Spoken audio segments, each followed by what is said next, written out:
I can tell you that both Pastor David Jeremiah and Ann Graham Lotz give it a resounding endorsement, and you can find the book online in our store. I'll say more about that later. Ray Bentley pastors Maranatha Chapel near San Diego, California. He has a national radio program, Maranatha Radio, and I'll give contact information just a little bit later. And Pastor Ray Bentley, welcome for the first time to the microphones here. Oh, thank you. Pleasure to be with you. You have a tremendous influence around the world for the good news of Jesus Christ and for the blessing of the people of Israel. Well, you say in your book, Ray, that things changed for you, or at least your thinking and your perception of the world changed on 9/11, and then you realized that the fate of the world revolved around Israel. You say that Israel and her people are the center of our world, our history, our future. Expand on that, and what did 9/11 do that caused you to have this awakening? In 9/11, we were in Israel, and I had just flown from doing a tour in Israel, and then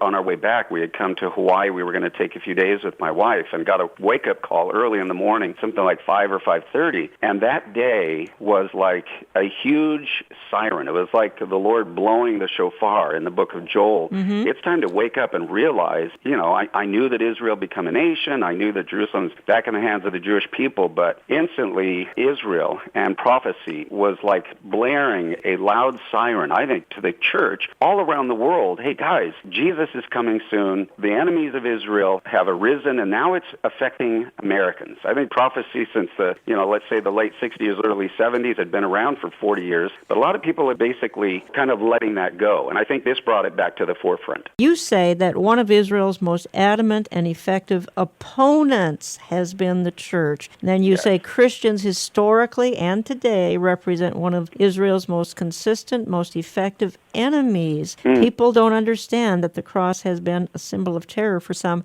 Why don't you explain that a little bit, that the church can be one of her most bitter enemies? It's strange, because I didn't know that. I got saved at 11 through a Billy Graham film. My parents were going to a Nazarene church, and I was hearing about prophecy in those days in the late 60s, early 70s, and, the Jesus movement was happening. I thought, the church has always loved the Jewish people and blessed them. And then I started reading history and realizing, wow, there was anti-Semitism that started very early in church history. And God's promises were finished with Israel. They had been totally, completely replaced by the church, and the kingdom is all spiritual, and that God was done with the Jewish people. And there were seeds of anti-Semitism that crept in. And I spend one chapter talking about that history from, the 2nd and 3rd century, all throughout, church history. And then some of the things that shocked me were Martin Luther. Here's the guy that started the Reformation. Let's get back to the Bible, justification by faith. And yet he, when he was young, he was, let's witness to the Jewish people. But as he got older and they didn't respond the way he wanted, he became angrier, and he said some of the nastiest things. And so all of a sudden, you start understanding World War II and the Holocaust. And he said, hey, I'm just here to fulfill Martin Luther's agenda that God is done with the Jews. And that was very shocking. I didn't realize that. I don't think most Christians are aware of that. And I think it's time that we do become aware of it and apologize for it, and then show a different action and show them love and grace. Well, you say, and you say it rightly so, and I have a Jewish background, I can attest to this, you say Jews are suspicious of the friendship being extended by Gentiles, and yet the first century church was largely Jewish and wrestled with the question, what do we do with the Gentiles? Today, the Jews are saying, what do we do with the Gentiles? And they are suspicious, they're cautious. Yes. They really aren't sure if they want to accept the friendship of Gentile Christians. That's true. And yet there's a battle going on, because on the other side of the coin, they don't have any real friends in the world. That's right. Except Christians who actually believe that God's covenant promise to Abraham and his promises to the Jewish people are not done. And that's why there is an Israel. And because they don't have any friends, when somebody comes across and says, no, we really believe in you, we love you, and we want to be friends with you, they're open to it. If we are genuine and sincere, this is the greatest hour in church history to make real relationships with the Jewish people. The book we're talking about, and Olive Tree's carried it for several months, is titled The Holy Land Key, Unlocking End-Time Prophecy Through the Lives of God's People in Israel. You can find it at olivetreeviews.org, views as in viewpoint, olivetreeviews.org. Go to our products, and you'll find it in there. Pastor Ray Bentley is the author of it, and he's pastor of Maranatha Maranatha Church in San Diego, California. And David Jeremiah writes on the cover, this book causes you to look over your shoulder at God's continued blessing upon his people and to look forward to many prophecies yet to be fulfilled. And Pastor Bentley, you talk in the book, you actually talk about the feasts of the Lord, and the church is absent in this discussion by and large. There are 7 feasts listed in Leviticus 23, and you remind the reader that Passover, unleavened bread, first fruits, and Pentecost point to the first coming of Jesus, and you suggest the last 3, the Feast of Trumpets, Atonement or Yom Kippur, and Tabernacles, point to his second coming. And I had Ann Graham Lotz on my program a few months ago say that every year she writes on her calendar just what date is the Feast of Trumpets, because that's when she expects the Lord to return. And, many Christians would scoff at what I just said, and they'd scoff at what you're writing about there, about these feasts of the Lord. So how do you think we get the church to have a healthy dose of enthusiasm over the topics you and I discuss? And I hear back that there's only a healthy dose of skepticism and indifference. So how do you think we can change that? Well, I think it will take people being open to listening to new things. I was raised as a Nazarene. I've been part of Calvary Chapel for 37 years. This was new to me, and it came from some of our, let's call them our Jewish brothers and sisters that believe in Jesus Christ as Lord and Savior. And when they said to me, the church has really, really been good at remembering the feasts of the spring. And, Israel had been practicing them for 1,500 years. They're called holy convocations, and what that means is they're rehearsals. And all 7 point to and are fulfilled in Jesus Christ. Well, Jesus fulfilled the first 4 on the divine appointments,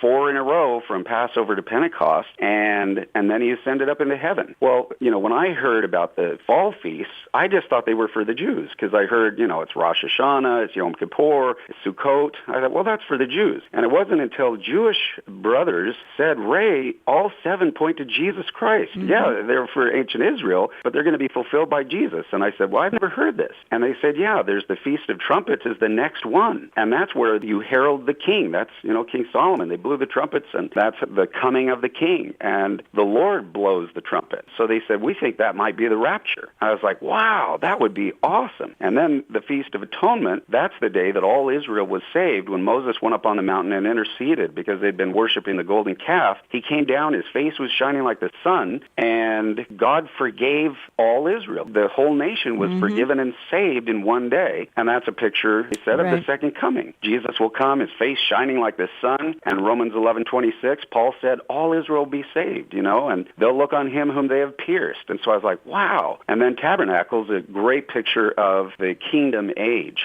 So, what's interesting, Jan, I was challenged by a Messianic friend of mine. He said, why don't you practice, just do it as a fun thing. Just have a party, get your church together. And we did the Feast of Trumpets 2008. I said, look, we're not trying to make people Jews, and we're not trying to make people legalistic. We're going to use this as a teaching tool. And on Monday night, September the 29th in 2008, we had our first Feast of Trumpets. We had food, we had Jewish music, we worshiped the Lord, and we told all the kids, we passed out like 1,500 little plastic shofars. We told the kids, we said, we want you in the sanctuary tonight. We're going to pass out little plastic trumpets, and when Pastor Ray gives the signal, I want you kids to make as much noise as you can. And all the kids were fired up, and so the parents are going, what is the Feast of Trumpets? I never heard of that of a church. But their kids were dragging them by the heels to get their little plastic trumpets. And I did a teaching on the rapture, and the church has never been the same. Really? And I said, look, we're just having fun with this. It's grown every year. Last year it was as big as Easter Sunday. No kidding. Yeah, and the other thing that happened in 2008 is that's the day that the stock market fell 777 points. We lost $7 trillion.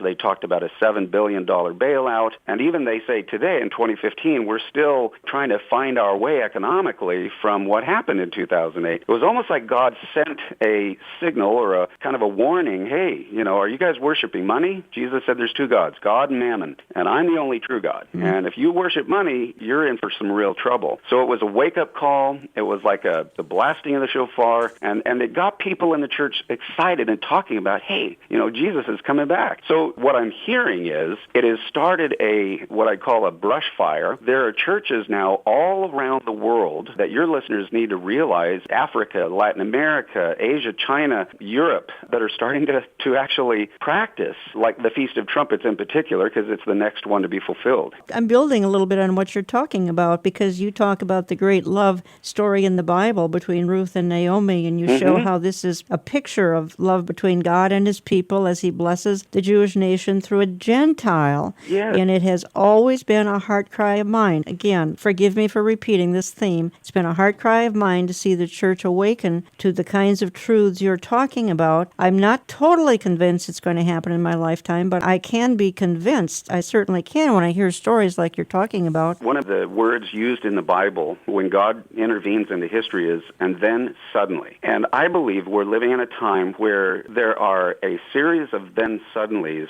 that are going to be happening, that the whole world will have to face God. In the book of Acts, then suddenly the Holy Spirit fell, and Israel was never the same. As a boldness came upon the church, I think God is raising up a generation of men and women that in all of this oppression, the enemy wants the church silent, don't talk about things that are, controversial or whatever, and certainly prophecy seems to be one of them. But the enemy wants the church to just be quiet and just stay within their four walls. And the Lord's saying, get outside like Peter did, be bold, and share the power of the gospel, because people are dying. They're desperate. They don't have any confidence in the governments or the economics or the politics of the world. Politics of the world